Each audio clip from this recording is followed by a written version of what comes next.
I love history, and whenever I'm in a new city, I always like to take in the history of that city. And just last week, I was in San Francisco, and on a tour, they mentioned MOAD, or the Museum of the African Diaspora. So I went back a few days later.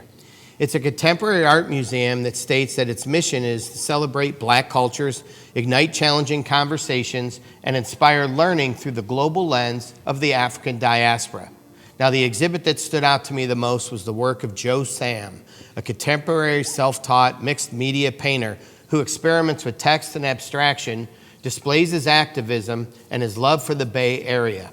To do that, he uses materials that he found around San Francisco to convey his message of how he sees the state of affairs in the black community.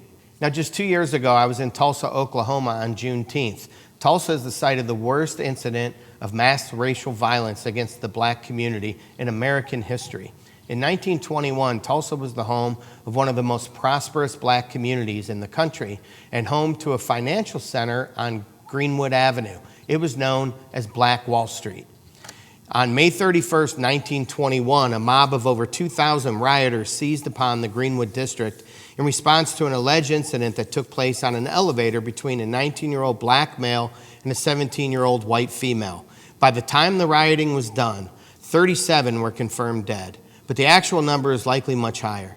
35 city blocks were destroyed in just 12 hours, and more than 10,000 black people were left homeless.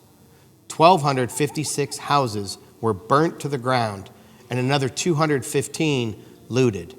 Black-owned businesses were destroyed, and more than $1.5 million of property damages occurred, which translates to about $25 million today. Now, that same year when I was in Topeka, Kansas, we toured the Brown versus Board of Education National Historical Park and Museum. It's the site of the Supreme Court's landmark decision, which, according to the National Archives, ruled that separating children in public schools on the basis of race was unconstitutional, and it signaled the end of racial segregation in schools in the United States and overruled the previous separate but equal principle.